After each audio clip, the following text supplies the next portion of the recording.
આપણે જેટલી વધુ પ્રવૃત્તિમાં હોઈએ છીએ અને જાગૃત અવસ્થામાં આ બધું જે કરીએ છીએ, શું થાય છે? તેનાથી સિસ્ટમમાં ગરમી પેદા થાય છે. મગજની પ્રવૃત્તિ ખૂબ જ વ્યસ્તતા પેદા કરે છે. અને જ્ઞાન તે છે જે શાંતિ લાવે છે. ચંદ્રપ્રકાશની જેમ મન શાંત, ખૂબ જ સુખદ, શાંત અને નિર્મળ. મન ચંદ્ર સાથે જોડાયેલું છે, ખરું ને? જો કોઈ પાગલ થઈ જાય તો આપણે તેને લ્યુનેટિક કહીએ છીએ, પાગલ.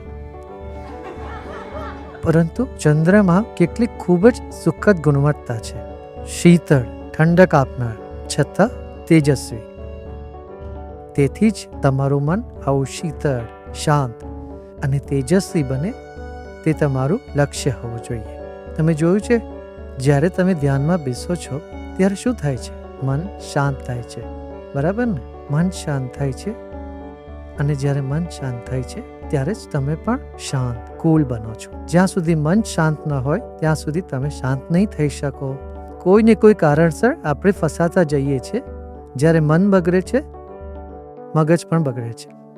અને જ્ઞાન અને અભ્યાસ બંને એક સાથે, અને વૈરાગ્ય, 3 વસ્તુઓ શાંત થવા મદદ કરશે.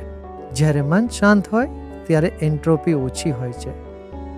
અને જ્યારે એન્ટ્રોપી ઓછી હોય ત્યારે વ્યવસ્થિતતા હોય અને સુખ હોય.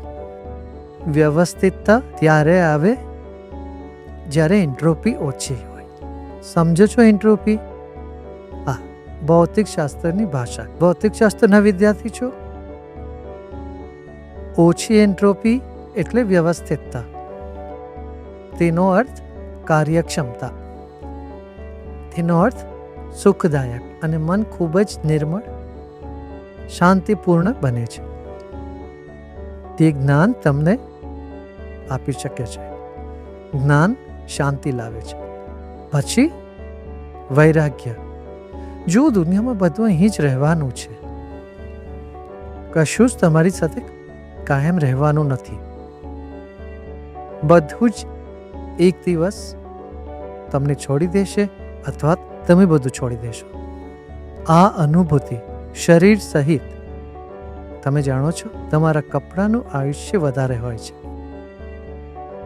તમારા શરીરનું આયુષ્ય એટલું નથી. જ્યારે તમને આ સમજાય છે, ત્યારે તમે શેના માટે તલપાપડ છો? તમે શું પકડી રાખ્યું છે? તે જ તમારી એન્ટ્રોપી વધારી રહ્યું છે. તે તમે જોવાનું શરૂ કરશો. પછી તમે કહેશો, ઠીક છે, સારું. તમારે જાણવું જ જોઈએ, એક વિશાળ બુદ્ધિમત્તા છે. આપણા મગજમાં રહેલી બુદ્ધિને આપણે માનીએ છીએ તે જ એકમાત્ર બુદ્ધિ છે, મોટામાંની. ના, એક વિશાળ બુદ્ધિમત્તા છે બ્રહ્માંડમાં. અને તમારી બુદ્ધિ તેનું માત્ર એક નાનું પ્રતિબિંબ છે. તમે જાણો છો, તમે કેટલાક જૂના કિલ્લાઓ, મહેલોમાં જાઓ તો તમને એક મોટી પેનલ જોવા મળે છે, નાના નાના કાચની, ખૂબ બધા અરીસાઓ. શું તમે તે જોયું છે? એક મોટા અરીસામાં ઘણા નાના નાના અરીસાઓ હોય છે. તેથી તમે જ્યારે ઊભા રહો છો, તમને તેમાં તમારા પોતાના 100 પ્રતિબિંબ જોવા મળશે. દરેક નાના અરીસામાં પ્રતિબિંબ છે. પરંતુ જો અરીસો એવું વિચારે કે માત્ર મારી પાસે જ પ્રતિબિંબ છે, તો તે મૂર્ખામી છે. તેથી જ બુદ્ધિ બ્રહ્માંડમાં છે. તમે તેને ફક્ત પ્રતિબિંબિત કરી રહ્યા છો. એટલે જ્યારે તમે એક સાચી વિશાળ બુદ્ધિમત્તા સાથે જોડાવ છો, ત્યારે તે ચેતના ત્યાં જ હોય છે.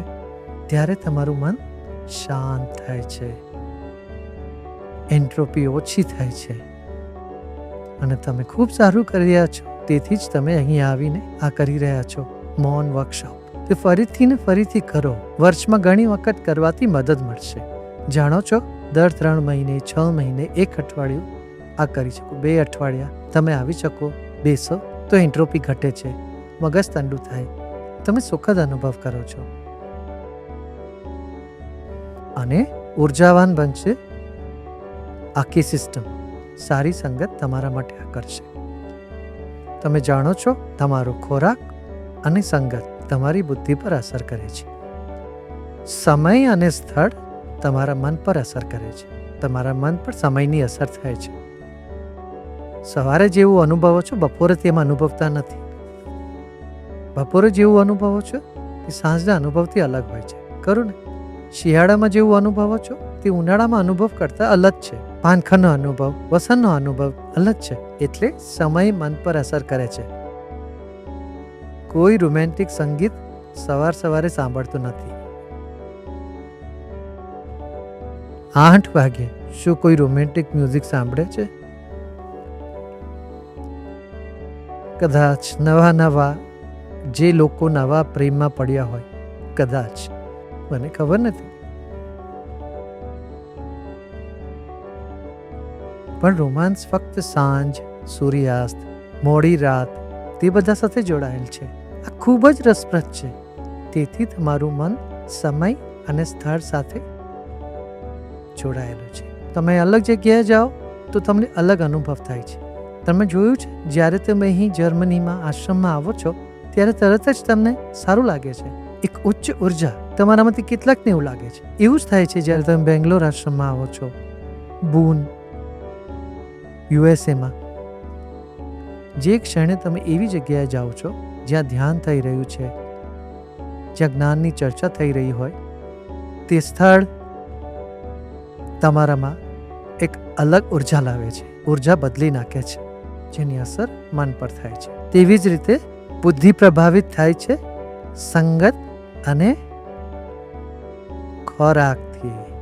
ભારતમાં એક કહેવત છે, જો કોઈ ખૂબ તેજસ્વી હોય અથવા તો ઊંધો, લોકો કહે છે તમે શું ખાધું, અથવા તમારી મમ્મીએ તમને શું ખવડાવ્યું. જો તેજસ્વી હો તો કહેશે તેમણે તમને શું ખવડાવ્યું. જો કોઈ મૂર્ખ હોય તો કહેશે તે શું ખાધું. અને તમે જેની સાથે બેસો છો, તમે સકારાત્મક માનસિકતા ધરાવતા લોકો સાથે બેસો છો, તે સંગત, તો તમારી બુદ્ધિ સકારાત્મકતા ગ્રહણ કરે છે. તો શું છે આધ્યાત્મિકતાનો સંપૂર્ણ સાર? એ છે એન્ટ્રોપી ઓછી કરવી, પછી શાંત થવું. સામાન્ય માણસના શબ્દોમાં શાંત થાઓ. અને જ્યારે તમારું હૃદય શાંત હોય, તમારું મન શાંત હોય, ત્યારે તમે એક મોટી છલાંગ લગાવો છો. તમારું સ્મિત કોઈ છીનવી નથી શકતું. પણ હવે શું તમે તેને હંમેશા આવું જ રાખી શકો છો? કદાચ શક્ય નહીં હોય. કોઈ હોનારત થાય, કંઈક થાય, કોઈ ખરાબ સમાચાર આવે તો ચોક્કસપણે વિચલિત થશો, અને થવું જોઈએ. શહેરમાં કંઈક ખરાબ થયું હોય અને કહો છો હું તો શાંત છું. માં, તમે પથ્થર નથી. તમે તે અનુભવો છો. તે વસ્તુઓ અસર કરે છે. પણ જ્ઞાન સાથે, જ્યારે તમારી પાસે જ્ઞાન હોય ત્યારે તમે જાણો છો કે આ વસ્તુઓ તમને અસર કરે છે, પણ તમારા પર બહુ ઊંડી અસર નથી પડતી. તે આવે છે અને જતું રહે છે. પવનની નાની લહેર ફૂંકાય છે, કંઈ નથી થતું, ખરું ને? કોઈ વૃક્ષ પડતું નથી. મોટું વાવાઝોડું આવે તો કેટલાક વૃક્ષો પડશે, પરંતુ કેટલાક વૃક્ષો જેમના મૂળ ખૂબ મજબૂત હોય છે તેઓ માત્ર લહેરાય છે, થોડા ઝૂલે છે, તેઓ પડતા નથી. ટોર્નેડોમાં પણ અહીં એક મોટો ટોર્નેડો આવ્યો હતો 2006માં. જો તમે યાદ કરો, જ્યારે અમે ગાડીથી જતા હતા ત્યારે ઘણા બધા વૃક્ષો પૂરેપૂરા મૂળમાંથી ઉખડી ગયા હતા. મને લાગે છે કે અમારા સ્વયંસેવકોએ પણ કેટલાક વૃક્ષો રોપવાનું શરૂ કર્યું હતું. તમે જ્યારે અહીંથી વોટરફોલ રોડ ઉપર જશો ત્યારે ઘણા બધા વૃક્ષો પડી ગયા હતા, પરંતુ દરેક વૃક્ષ પડ્યું ન હતું. એવા ઘણા વૃક્ષો હતા જે ઊભા હતા, જેમણે ટોર્નેડોનો સામનો કર્યો હતો. થોડા પડી ગયા હતા. એવી રીતે ભલે તમે તેનો અનુભવ કરો, તમે હચમચી જશો, પણ તમે સંપૂર્ણપણે પડી ભાંગશો નહીં. અને તે કરવામાં શું મદદ કરે છે? તમારું જ્ઞાન, તમારો વૈરાગ્ય અને તમારો અભ્યાસ. કોઈ કહે છે હું બિલકુલ ધ્યાન કરી શકતો નથી, કારણ કે તમને ભૂતકાળની કોઈ વસ્તુ વિશે એટલી બધી આસક્તિ છે, તમે તેને વળગી રહ્યા છો. તમે તમારા બ્રેકઅપ વિશે વિચારી રહ્યા છો. તમારું કોઈની સાથે બ્રેકઅપ થયું હતું, ફક્ત તેના વિશે જ વિચારો છો. તેથી તમારું મન ઉકળી રહ્યું છે અને તમે ધ્યાનમાં બેઠા છો તો દૂર નથી જતું, પણ સમય લાગે છે. તમે જાણો છો, સમય જતાં તમે તેનાથી બહાર આવી જશો. સંસ્કૃતમાં શબ્દ છે સંગદોષ. સંગદોષ એટલે સંગતની અસર. અમેરિકન ભાષામાં તેઓ તેને ટોક્સિક રિલેશન કહે છે. તે સંગત જ છે જે ઝેરીપણું પેદા કરે છે, કારણ કે તમે તમારા મૂળ, તમારા કેન્દ્રથી દૂર છો અને તમે બીજી કોઈ વસ્તુમાં એટલા મગ્ન છો અને પછી તે બીજી વસ્તુ તમારાથી દૂર થઈ રહી છે, ત્યારે તમને ખૂબ ઝેરી લાગે છે. જ્યારે ઝેરી હોવ છો ત્યારે તમારું મગજ ઉકળ્યા કરે છે. ખરેખર ત્યાં ઝેરીપણું છે. તેથી અહીં વૈરાગ્ય, બધું જ જતું રહેવાનું છે. શરીર પણ જતું રહેવાનું છે, બધું જ જવાનું છે. મને સ્થિર રહેવા દો. તમારા સ્વમાં પાછા ફરો. અને તેથી સુદર્શન ક્રિયા આપણા માટે એક મોટી ભેટ છે. ઘણા બધા સંશોધનો બહાર આવ્યા છે મંત્રોચ્ચાર માટે પણ. મંત્રોચ્ચારની મગજ પર અસર થાય છે. તે સ્થિરતા લાવે છે. તે મગજમાં ગ્રે મેટર વધારે છે. તેથી સંગીત સાંભળવું, ગાવું સત્સંગમાં, ભજન, મંત્રોચ્ચાર એ ગાવું જ છે. તે બધું મદદ કરશે.